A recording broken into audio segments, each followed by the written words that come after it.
This government prides itself in removing the red tape for businesses setting up in Bermuda, which should include local businesses. And I believe we have taken the tape off the box, but inside the box is still those old moving parts, and they move as they want to, Mr. Speaker. Mr. Speaker, I think when we decide to remove the red tape and make it friendly for business, I think we fell short in some aspects, because I believe that any person going into business, whether it be young or old for the first time, there should be a tolerance period. A tolerance period for things that entrepreneur may unintentionally do or inadvertently, and they should not be penalized, but they should be assisted to get it right. These things will happen. We have to make it friendly for them to operate in Bermuda. Not to say we remove the red tape, but all the bureaucracy is still there, and they are penalized because they haven't followed the regulations.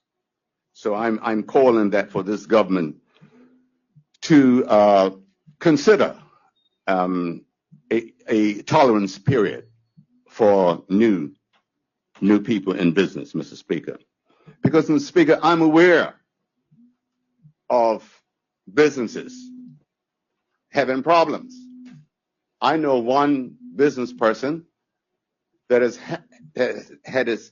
had their goods detained for over 3 months by customs and not even told what supposedly act or regulations that they violated, Mr. Speaker. They eventually released the goods, but now there's another one, and they got these goods for a month so far, Mr. Speaker. When customs do such things, they should let that person know why is these goods being held and the law which they are held under. Because one of the dangerous practices worldwide is, I've got a hunch. It's almost like the fraud department. They've got a hunch so-and-so received $10 or whatever it is, so they start an investigation. To me, that's dangerous. It's almost right now what is in law, and we put it in, that if a policeman thinks that I have drugs on me, that's the thought now, they can search me. That's dangerous, Mr. Speaker, because some abuse that law. The law wasn't intended to do that, but they do it, and they can get away with it, and that poor person is facing legal bills in order to prove that they are innocent, Mr. Speaker. Mr. Speaker, I'm disturbed by even Mr. Thomas in St. George's. I don't know him personally. And earlier last year, he had some problems with some fan. Man, I thought that the planning should have told them, because of the site, the heritage site, what particular fan you need, the specifications, and where you can get it from. Well, I thought it was sorted out by my minister, and I know the minister wants these things to go away and let these guys operate. But we have some that think they're in charge even of the minister. Because even come December, the same problem with him, Mr. Speaker. And consequently, he was not able to open his business at Christmas time. And there went jobs for those who want to work. And the place is still closed in a town that is crying for new businesses, Mr. Speaker. This shouldn't happen, regardless of the political affiliation, race, nationality they are from. No one should be faced with those type of problems that they're having, Mr. Speaker. And those things appall me, Mr. Speaker.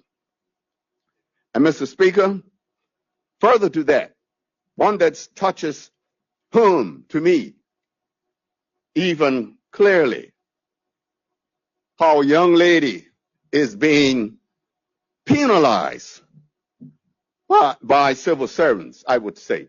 Mr. Speaker, they went as far as to put it in writing, threatening this lady. If she didn't pay these funds by today, they will hold up her shipment, putting her livelihood at risk, having to take her a child. Not only that, some staff members, they didn't care, but they put it in writing.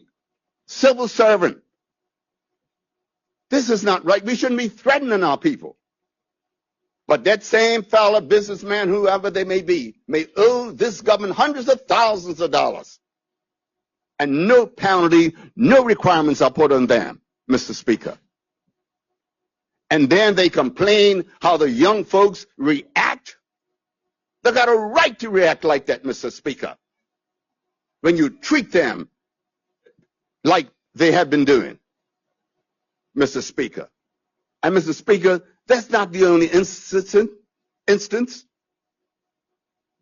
This same particular person trying to get a vehicle, nothing out of the ordinary, nothing that's happened for a first time. Other people have the same vehicle and asking for the same what they had. They put her through pure hell, H-E-L-L. No, it's not unparliamentary. You look in Oxford Dictionary, you'll see it. And Mr. Speaker, and they're still putting her through that. Not the wishes of the minister. Civil servants. One civil servant even called her father. Mr. Speaker, that's the power they think they have. They think they are above the ministry and the government. Mr. Speaker, you know, Mr. Speaker, when you threaten a person, because I'm not going to let this rest, because it touches me, my blood. I will not let it rest. And they think they're right, then they blackball them throughout the country. Oh, that's so-and-so. Oh, that's so-and-so, so-and-so. Well, all you did is put fire in her, more fire than she had, and certainly my fire never goes out, Mr. Speaker. Civil servants making policies as they go. You won't find anywhere in the code of conduct where you can threaten a taxpayer, a business person, Mr. Speaker, just like they will go after Mr. Jones, who owes $111. He's a truck driver, truck owner. And they say you can't get your truck license until you pay this $111. But my rich cousin, my affluent cousin who owes $1 million, he gets his trucks and vehicles licensed with no penalties, no requirements or anything, Mr. Speaker. This is shameful, as my colleague said behind. Very shameful, Mr. Speaker. Mr. Speaker, and we will not tolerate it. We will never, ever tolerate being treated other than the norm, Mr. Speaker. And then you get one person says, oh, those vehicles are illegal. How could a vehicle be illegal and they have a license? The Minister of Transport, as you know, Mr. Speaker, by the law, has the authority to pass and gives persons a license. And you have a learned person talking that foolishness. Mr. Speaker, I can write more and say more, but I won't get this time, Mr. Speaker.